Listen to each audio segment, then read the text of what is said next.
Assalamualaikum warahmatullahi wabarakatuh. Alhamdulillah, alhamdulillahilladzi razaqani bihadi'in ni'amil ghazirah, wassalatu wassalamu daimi ala rasulihi Muhammadin wa ala alihi wa man tabi'ahum bi ihsanin ila yaumi liqa'ih. Jamaah Bapak Ibu rahimani wa rahimakumullah. Yang pertama kita memanjatkan syukur dan pujian kita kehadirat Allah Subhanahu wa taala. Karena Allah Subhanahu wa taala masih senantiasa memberikan taufik kepada kita untuk di atas ketaatan kepadanya. Dan takwa atau ketaatan di atas jalannya itu adalah satu-satunya cara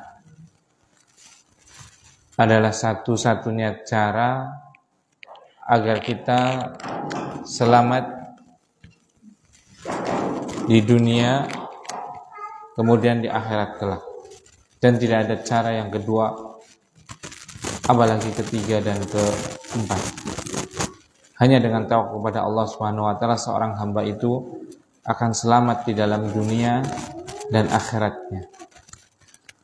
Salawat dan salam mari kita panjatkan dan kita hunjukkan kepada baginda yang mulia Nabi kita Muhammad sallallahu alaihi wasallam, pada sahabatnya, keluarganya dan seluruh kaum muslimin dan muslimat yang senantiasa berpegang teguh dan mengamalkan ajaran beliau sallallahu alaihi wasallam. Nah, kita masih melanjutkan untuk membaca sebuah buku atau sebuah kitab yang sangat bermanfaat yang ditulis oleh Al-Imam An-Nawawi rahimahullahu ta'ala, yaitu kitab Riyadhus Shalihin min kalami Sayyidil Mursalin, sampai kita bab bersegera di dalam kebaikan. Nah, kita kemarin sudah membaca hadis yang pertama, sekarang kita melanjutkan untuk membaca hadis yang kedua dalam bab ini. Qala al-mu'allifu rahimahullahu ta'ala, bismillahirrahmanirrahim. As-sani an Abi Sirwa'ah Uqbah ibn al-Haris radhiyallahu ta'ala anhu qala. Hadis yang kedua dari Abi Sirwa'ah, yaitu Uqbah ibn al-Haris, semoga Allah SWT meridhoinya, dia berkata, Shallaitu wara'an nabiyyi sallallahu alaihi wasallam bil madinatil asra. Aku salat di belakang Nabi sallallahu alaihi wasallam di kota Madinah, salat asar. Fasallama thumma qama musri'an fatakhatta riqaban nasi ila ba'di hujuri nisa'ihi. Kemudian beliau salam, setelah itu beliau berdiri dan beliau tergesa-gesa sampai melewati pundak-pundak jamaah yang sholat bersamanya menuju ke salah satu dari rumah istrinya. Fafaza'a an-nasu min sur'atih. Maka para sahabat itu heran dengan tergesa-gesanya beliau sallallahu alaihi wasallam. Fa kharaja alaihim. Kemudian beliau sallallahu alaihi wasallam keluar dan menuju kepada para sahabatnya. Fara'a annahum qad ajibu min sur'atih. Dan beliau melihat para sahabatnya itu keheranan atas tergesa-gesanya beliau sallallahu alaihi wasallam. Qal, kemudian beliau menjelaskan, zakartu syai'an min tibrin indana. Aku tadi teringat dengan sebongkah emas yang ada di kami. Fakarihtu an yahbasani. Maka aku enggan kalau hal itu akan menundaku, akan menghalangiku. Fa amartu bikismatih. Maka aku memerintahkan untuk membagi-bagikannya. Rawahul Bukhari. Hadis ini diriwayatkan Imam Bukhari. Wa fi riwayatin lahu, dan di dalam riwayat beliau juga dengan lafaz kuntu khallaftu fil baiti tibran minas sadaqah. Aku meninggalkan di rumahku itu ada sebongkah emas dari harta sedekah. Fakarihtu an ubayyitahu, masyaallah. Dan aku enggak suka kalau bongkahan emas tadi sampai detik malam ini masih berada di rumahku, masyaallah. Nah, hadis yang kedua dari sahabat yang mulia yaitu Abu Sirwa'ah, namanya adalah Uqbah ibn al-Haris. Beliau pernah salat bersama Rasulullah SAW di Madinah, dan waktu itu adalah salat asar. Masya Allah, keutamaan yang luar biasa. Salat diimami oleh Sayyidul Anbiya wal Mursalin, diimami oleh pemimpinnya para nabi dan rasul, itu Rasulullah sallallahu alaihi wasallam, di masjid termulia nomor 2, yaitu masjid apa?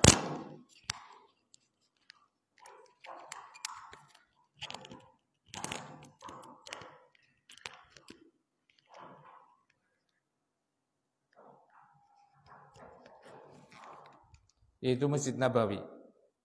Karena masjid paling mulia yang pertama adalah Masjidil Haram. Allahumma rzuqna ziyaratahuma.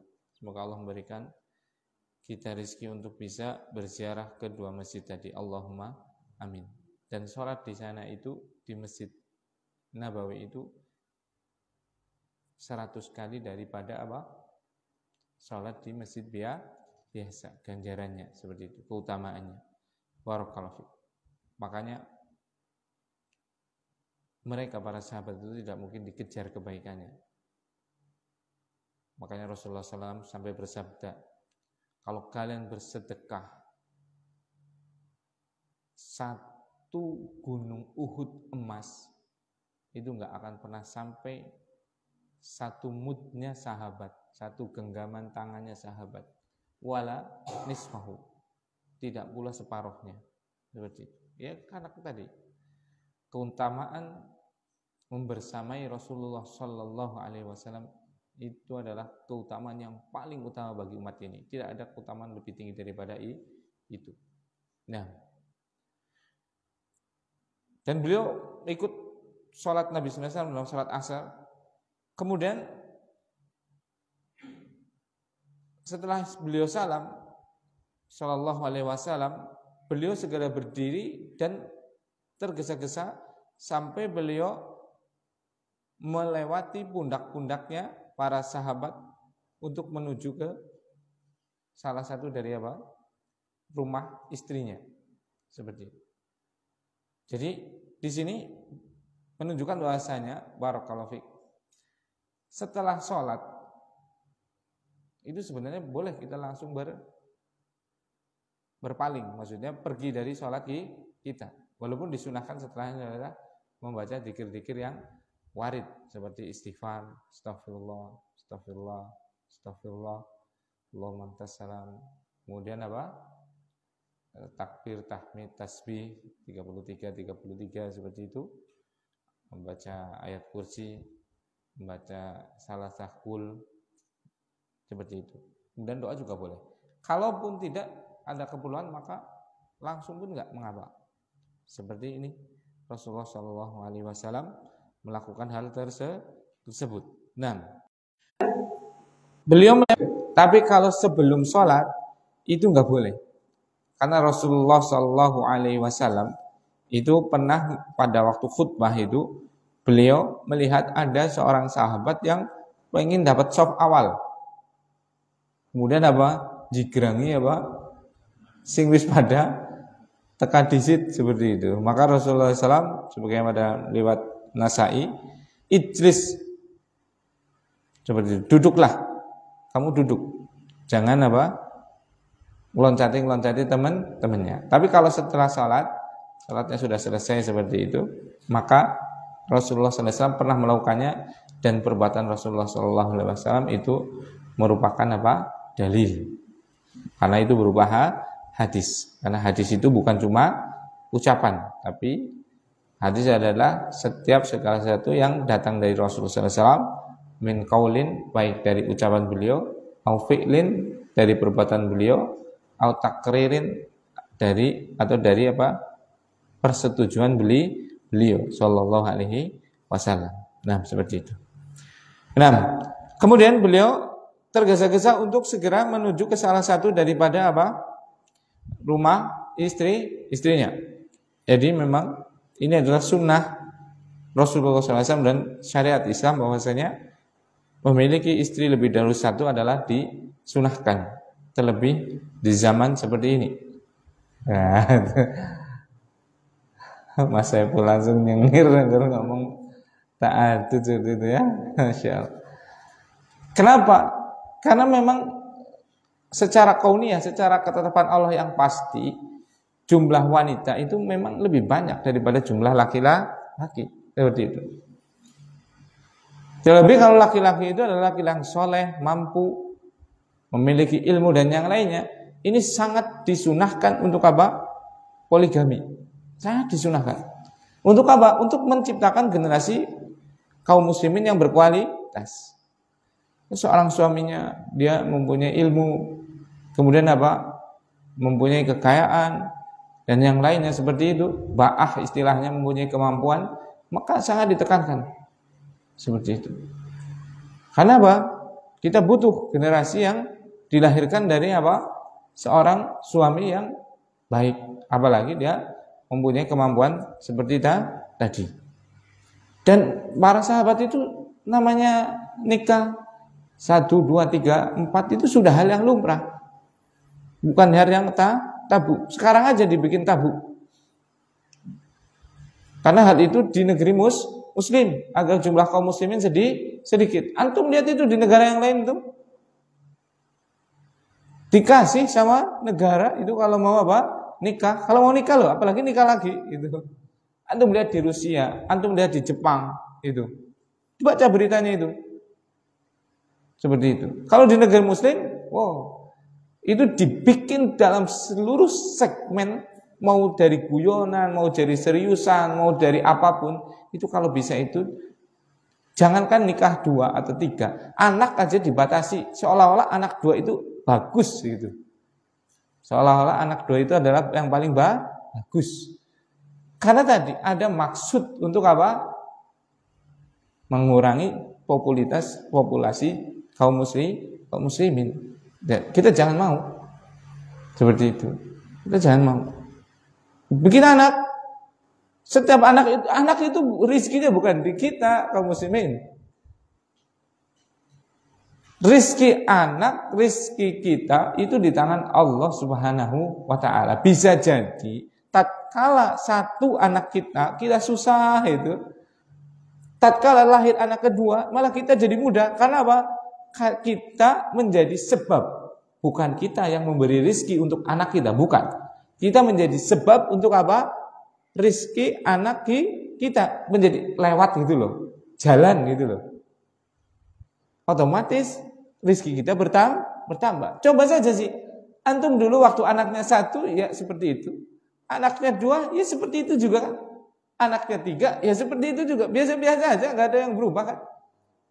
Ya paling berubah pada berita, pada tukaran gitu kan, gitu. Seperti itu ya paling itulah. Kalau makan ya dari dulu ya makan sama-sama makan nasi gitu kan. Seperti itu, barakallahu fiikum. Jadi jangan kita khawatir dengan mempunyai anak yang banyak, karena anak itu rizkinya ditanggung oleh siapa?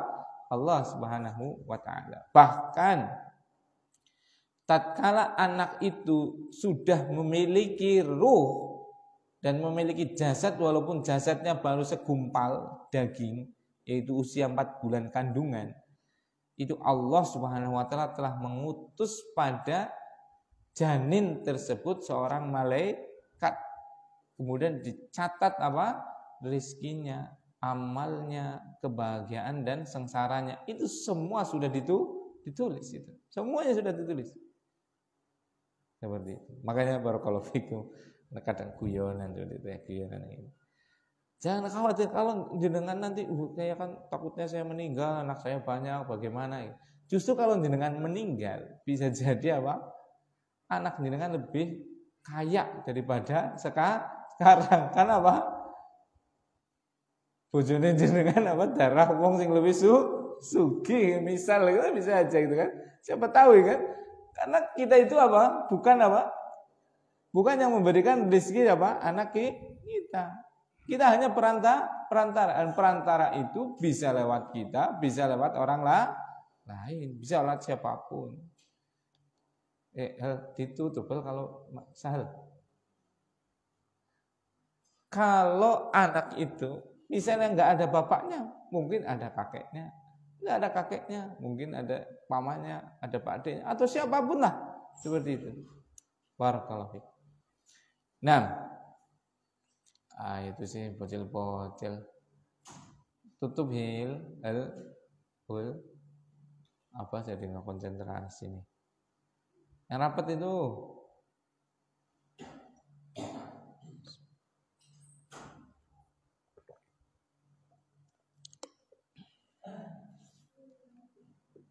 jadi para nabi, para sahabat radhiyallahu taala anhum ajmain itu memang memiliki banyak istri dan banyak keturunan seperti itu.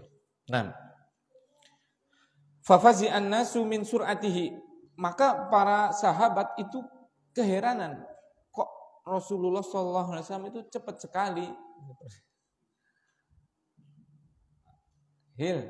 Di pintunya ditutup rapat ini kalau makanan sih nggak repot, insya Allah sudah ada rezekinya. Tapi yang kesel itu kayak gini nih contohnya. Itu baru 4, nanti kalau udah 5 gimana? Baru masalah buka pintu, tutupin pintu, belum lagi masalah mandi, masalah mainan dan yang lainnya ya. Masya Allah. Barakallahu fiik.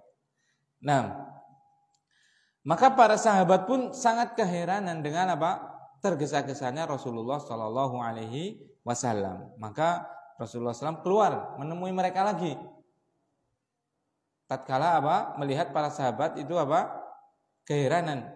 Nah ini keluar kemudian menjelaskan. Nah ini barakallahu fiik. Ini pelajaran yang sangat penting.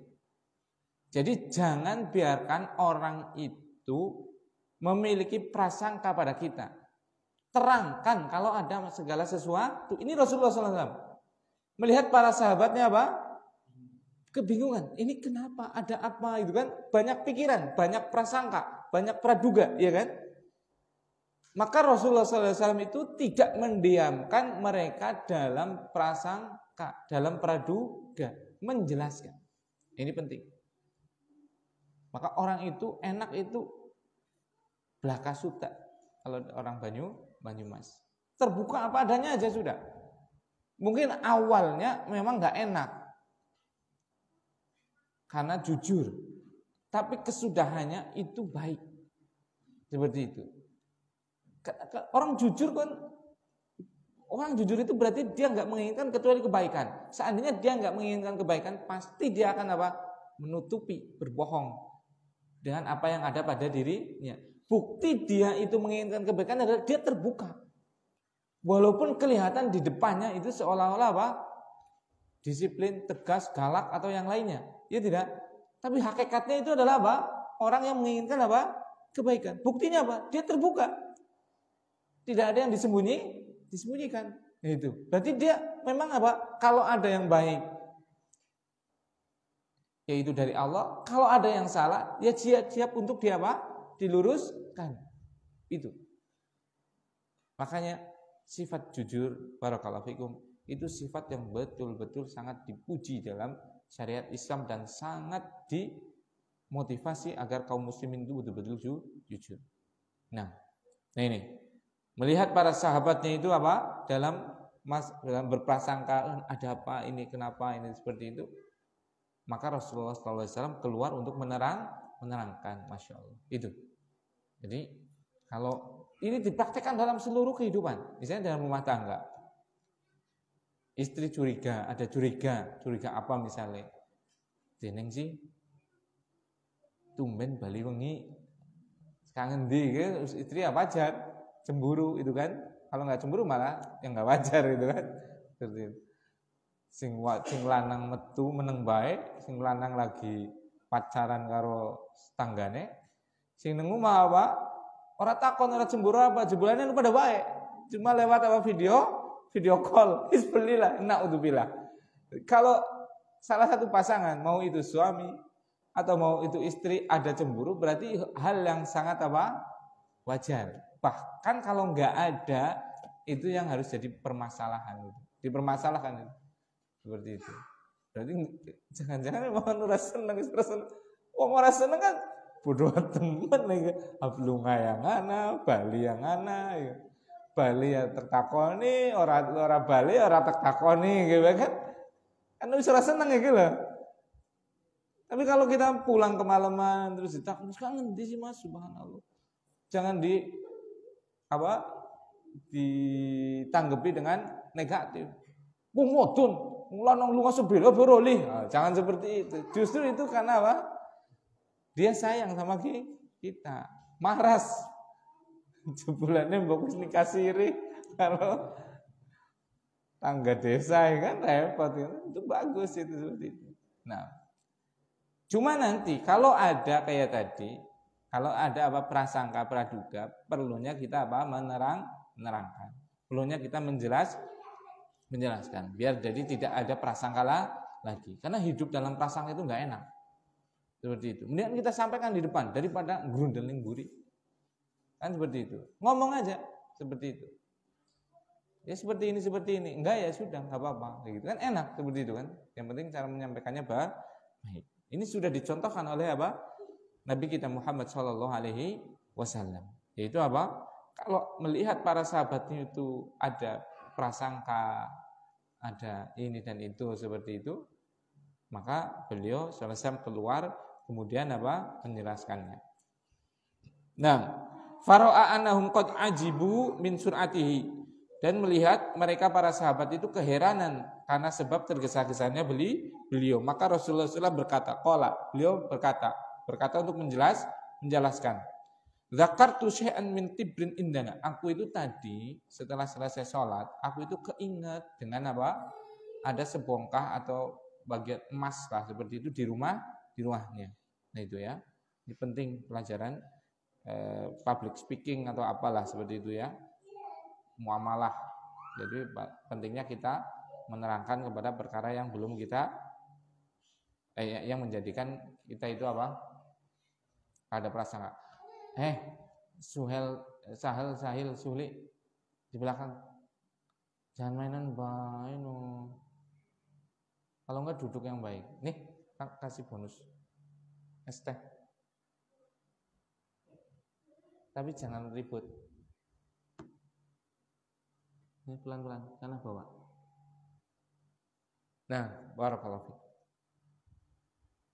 Nah, beliau sallallahu alaihi wasallam itu tadi ingat di rumah itu masih ada emas yang belum dibagi. Nah, ini menunjukkan bahwasanya beliau itu adalah lupa, ya kan? Beliau lupa tadi, lupa ada emas yang belum dibagi. Tatkala setelah selesai sholat, tapi jangan suudzon Rasulullah itu kayak kita ya, itu ya. Ini keingatnya setelah sholat, bukan Rasulullah lagi sholat ingat itu kayaknya. Itu prasangka baik sama Rasulullah SAW. Berarti Kanjeng Nabi sami kali kulong gitu. Angger sholat apa pakai kemutan. Itu kita. Ini Kanjeng Nabi itu setelah sholat baru ingetan. Kalau beliau kalau lagi sholat ya khusyuk beliau. Itu yang diingat adalah Allah. Itu kalau antum punya pikiran itu suudzon sama Rasulullah, itu tidak boleh itu ya. Jangan menyamakan Rasulullah SAW dengan kita, itu kan. Kalau kita ya tadi itu apa? Sholat Allahu Akbar, yang tadinya lupa kebalikannya itu, yang tadinya lupa menjadi apa? Ingat semua itu. Subhanallah. Yang tadi perkara-perkara kita lupa itu ingat kabeh. Masya Allah. Oh iya, kunci jebulannya anu mikir tak selanang ngisor kursi, misalnya ingat seperti itu. Kemutan maning. Alhamdulillah ya Allah. Anak kira duit kok ya nyong kemutan ya mikir kae. Nang selapan peci aku nilai duit 20.000 ya bisa jadi itu kan. Habis sholat guyu-guyu dewek gitu. Kenapa? Karena keinget apa tadi?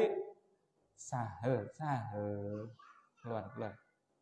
Sahel keluar. Atau enggak di belakang. Yang keinget apa?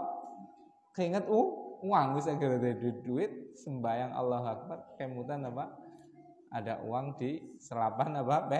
Peci. Cengar-cengir lagi sembayang malah cengar-cengir. Kan seperti itu. Kalau bayangin lagi duit, kemutan apa? Duit yang disimpan seperti itu. Dan jangan kita berpikiran seperti itu. Rasulullah SAW insya Allah beliau itu ingatnya itu tatkala setelah sholat seperti itu ya. 6. Nah berarti ini menunjukkan beliau juga lupa. Nah itu makanya manusia itu namanya insan kalau dalam bahasa Arab. Nah dikatakan sumyal insanu insanan linisyanih. Dinamakan manusia itu insan karena sebab nisyan. Nisyan itu adalah lupa. Gitu. Pemane ngalwis sepuh. Wis engko pahale mesti aduh. Kuncine nang endi? Tange nang endi? Seperti itu. Dan ini perlu dibiasakan makanya. Kalau yang sudah sepuh itu sudahlah. Kalau sudah 40 tahun, 50 tahun, apalagi 60 tahun ke sana, udah. Karena sudah menjadi karakter yang hampir sangat nggak mungkin untuk bisa dirubah. Bisa sih bisa, cuma angel seperti itu. Makanya penting dari sekarang itu kita jadi orang itu yang jelas itu loh. Kayak ngebrukna kunci nang kene. Engko wis denggo ya balik nang ngono maneh, gorok nang kene, pacul nang kene seperti itu. Dibiasakan dari kecil. Itu hal sepele loh. Tapi bisa mengganggu waktu itu bisa sampai setengah jam 2 jam. Contoh. Sekarang zaman kita misalnya zaman pakai motor ya kan atau pakai mobil yang punya mobil. Asal brak-bruk. Lah kunci motor bruk-bruk arep lunga kemleter ngleti. Ya ora. Itu mengganggunya itu iya kan memang hal sepele itu masalah kunci, tapi bisa mengacaukan apa acara yang sangat penting seperti itu. Bisa goleknya ngasih setengah jam bisa sejam.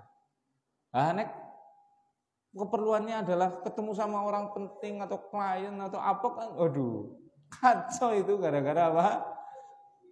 Kunci jadi itu kan. Barakallahu. Ya nek alhamdulillah.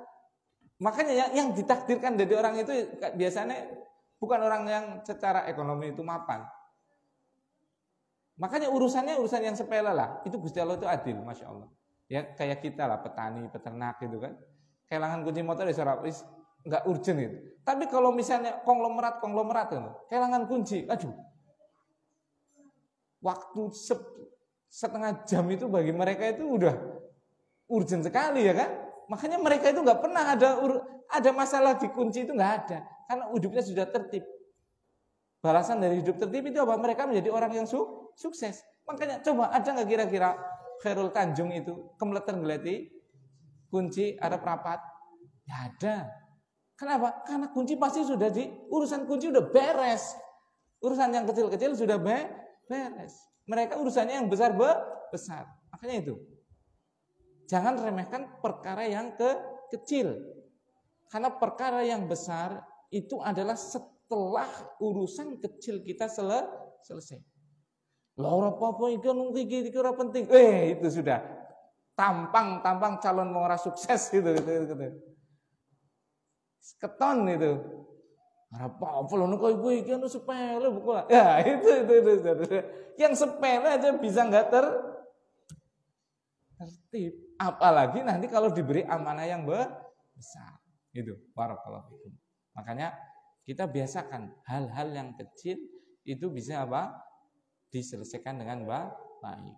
Sehingga kita tidak direpotkan dengan perkara yang kecil. Makanya banyak orang sukses dalam tanda kutip sukses duniawi itu ya. Misalnya tentara dan yang lainnya jenderal-jenderal itu. Mustahil kita akan jadi jenderal besar kalau apa? Tempat tidur kita masih berantakan. Mustahil. Makanya mereka pada pendidikan militer itu kan rapi. Gitu kan?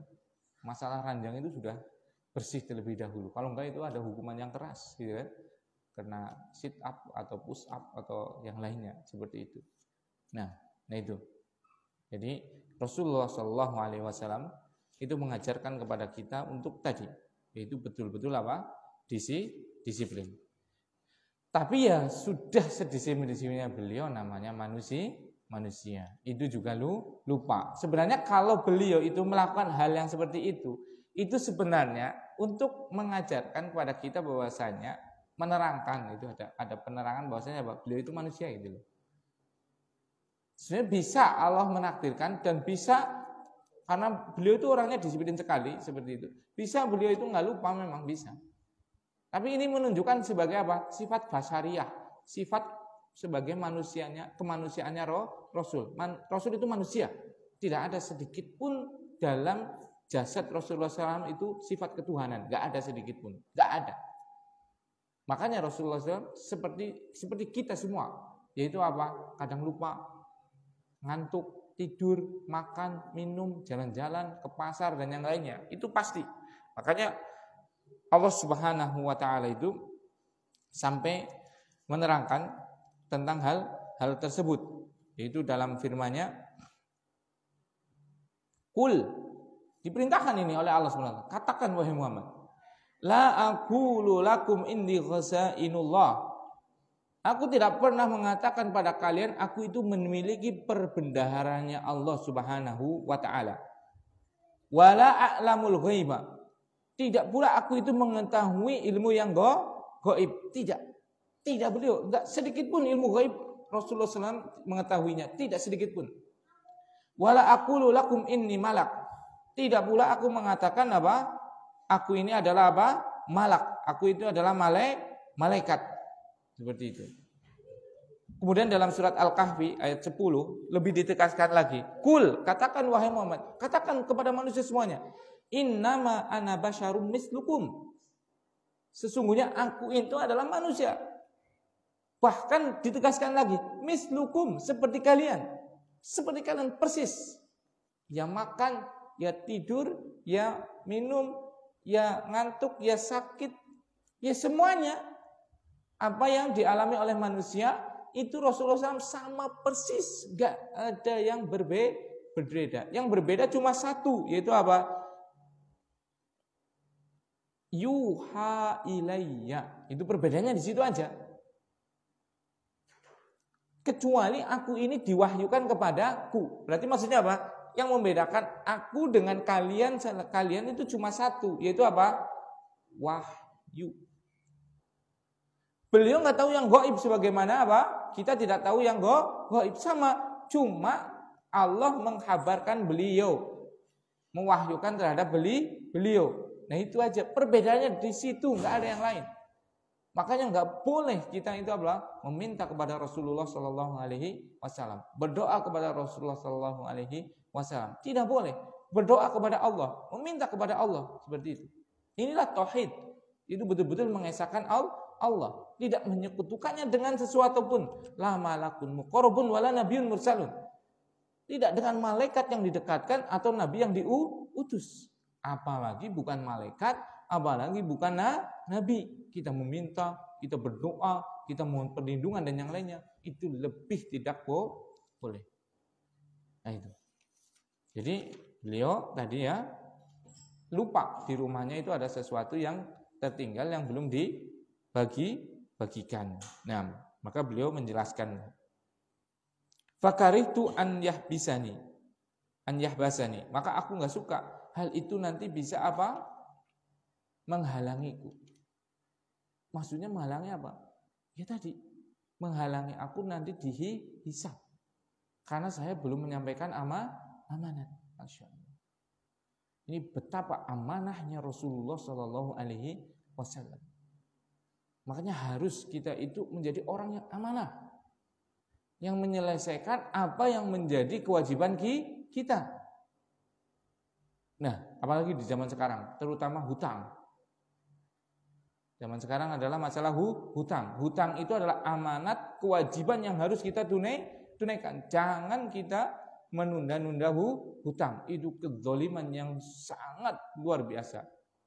Makanya Rasulullah SAW sampai dalam sebuah hadis itu mengatakan penundaan membayarkan hutang bagi orang yang memang sudah mampu itu adalah zulmun, itu adalah kezaliman.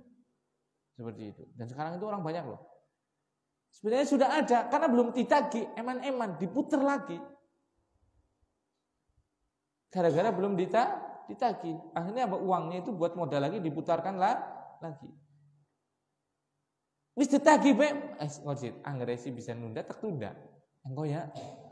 Anggar sebulan maning lah.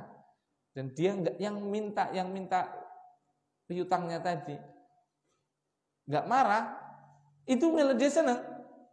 Bisa minta uzur lagi. Terus seperti itu. Itu namanya penundaan. Enggak boleh. Bahkan saking bahayanya hal ini, Rasulullah SAW itu enggak mau mensolati sahabat yang mati dalam keadaan punya hutang.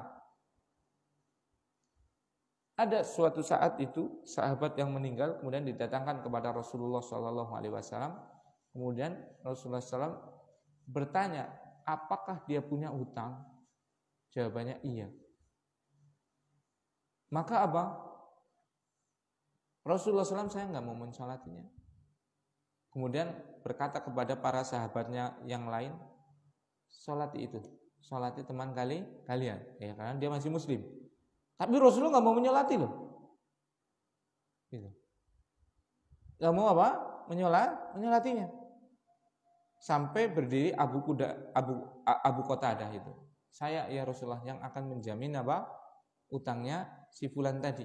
Baru beliau mau mensolati. Bayangkan kalau Rasulullah SAW itu ada zaman sekarang, kayaknya Rasulullah nggak pernah sholat jenazah kayaknya.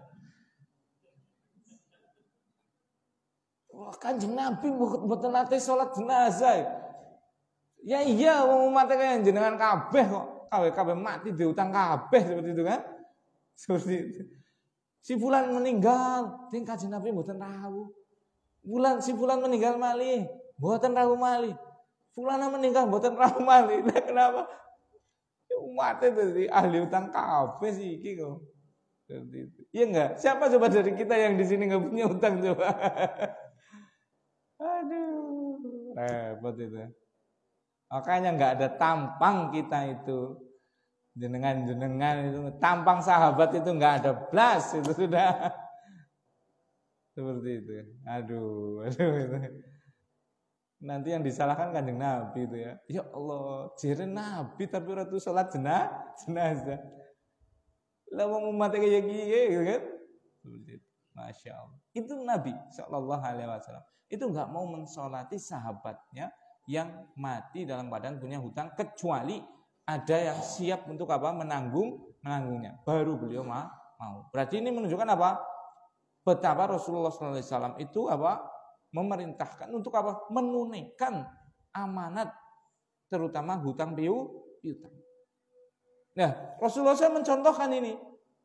Beliau punya amanat, yaitu tatkala datang ke beliau harta sedekah. Beliau punya amanat untuk apa? Menyampaikannya, membagikannya. Bahkan apa? Beliau enggak mau ini disebutkan ini dalam hadisnya itu tadi. Fa amartu bi qismatihi. Aku memerintahkan untuk dibagikannya. Fakaritu an ubayyitahu. Aku enggak pengen itu. Malam itu ada semalam saja harta itu ada di rumah saya, bermalam di rumah saya. Masya Allah. betapa amanahnya Rasulullah SAW, dan dalam bab ini betapa Rasulullah SAW sangat bersegera dalam kebaikan, ya kan? Karena ini menunaikan amanah harta sedekah tadi, masya Allah. Itu, barakallahu fikum. Dan kita coba, naudzubillah, sekarang kehidupan kita, ya kan?